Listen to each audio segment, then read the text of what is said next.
Hello guys, my name is Stelios and you're watching Questionable Guitar Mods. Welcome to part 2 of this Kramer Baretta Special.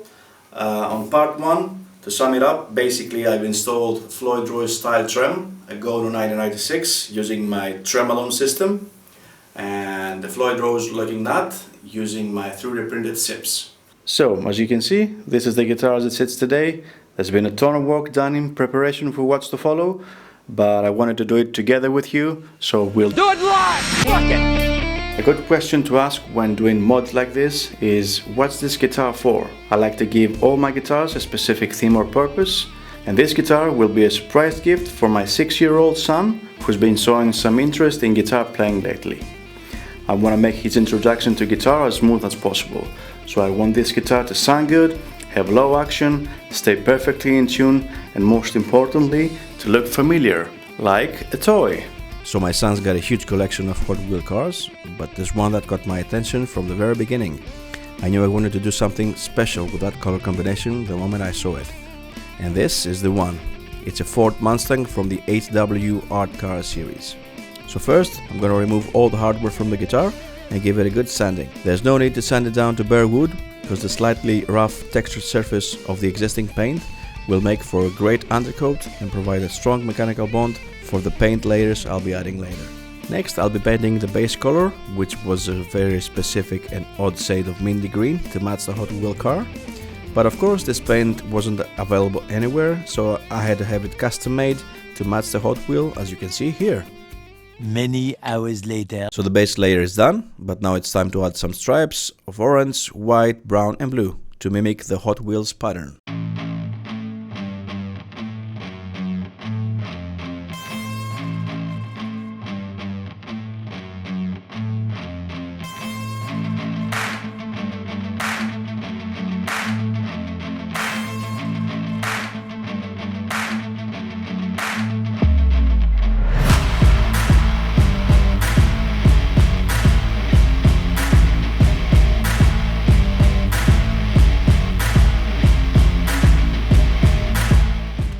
And now it's time to prepare the body and the headstock for a clear coat and then move on to the pickup. And for the pickup, I'm gonna keep the black pickup ring and paint the pickup red to save on budget, since it sounds fine as it is. And I've done this with other pickups as well. It works great as long as you're careful with masking the right areas.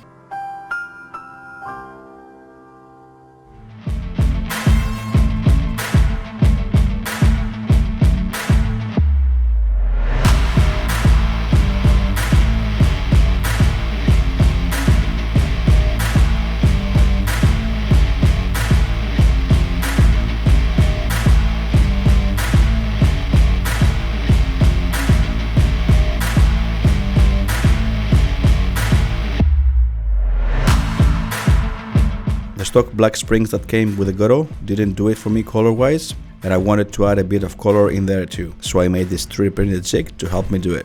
I must admit it's marvelous, but kinda needs a name, so let's call it the QGM Coilatron Spraymaster 3000 Pro Max. Wow!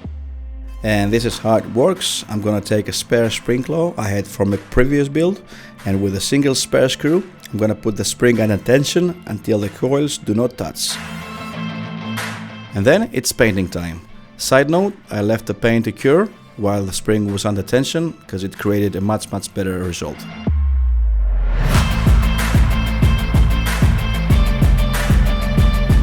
And with the springs done and color coordinated with the body and the Hot Wheel, I've put some heat stringing tubes on them to make them less noisy.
The stock volume knob wasn't doing it for me, and because you can't have a hot wheel without a wheel, I 3D printed this adapter and made that into a new volume knob.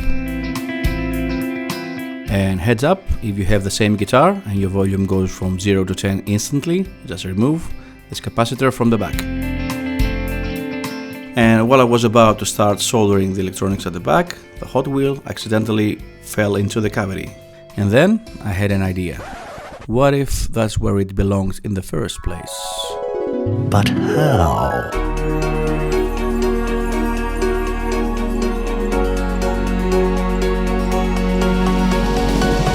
That's it!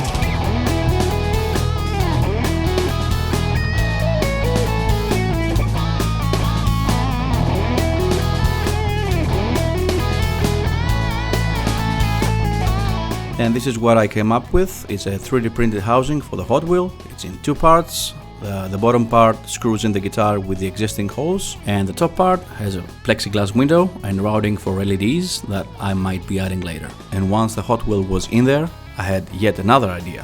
What if it's not just cosmetics? What if I could incorporate the car itself into the sound of the guitar? Luckily, the base plate was conductive, so with a couple of wires attached, it was in there.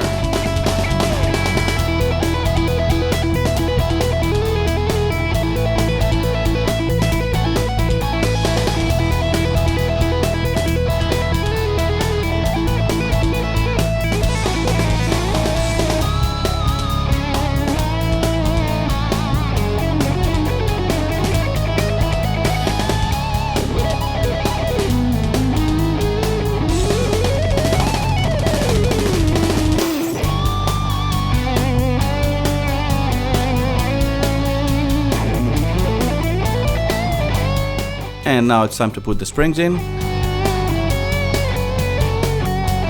and the custom racing wheel volume pot we made earlier, but also a 3D printed neck seam that you'll find links for in the description below. And as a final touch, I made this custom backplate that allows for the springs to sew, but also allows adjustability of the claw. And with that, I called it good. Please subscribe. Goodbye.